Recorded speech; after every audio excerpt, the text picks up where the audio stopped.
Congratulations.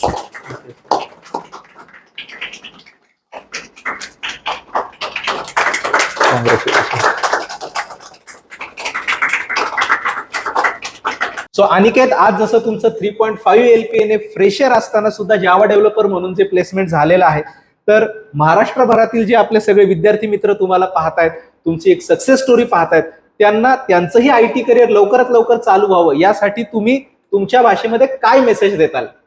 मी अनिकेत सुपेकर, श्रीगोंदा तालुक्यात महाराजा जिवाजीराव शिंदे महाविद्यालय इथे BBA कंप्लीट केलेलं आहे.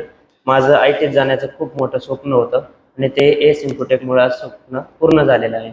ग्रामीण भागातल्या मुलांना मला एवढंच सांगायचं आहे की आपण भेटतो की IT क्षेत्रात खूप कॉम्पिटिशन वगैरे आहे आणि आपल्याला कम्युनिकेशनचा पण खूप प्रॉब्लेम असतो. तर मला त्यांना एवढंच सांगायचं आहे की मेहनत करत राहा, एक दिवस सक्सेस तुम्हाला नक्की मिळेल. आणि मला खरंच मनापासून थँक्यू बोलायचं आहे महाराजा जिवाजीराव शिंदे महाविद्यालय इथल्या स्टाफला, कारण की यांच्या एस इन्फोटेक सोबत टाईप आहे आणि या एस इन्फोटेक मुळेच माझं स्वप्न पूर्ण झालेलं आहे. एस इन्फोटेक मार्फत माझं 3.5 LPA as a Java developer म्हणून प्लेसमेंट झालेले आहे.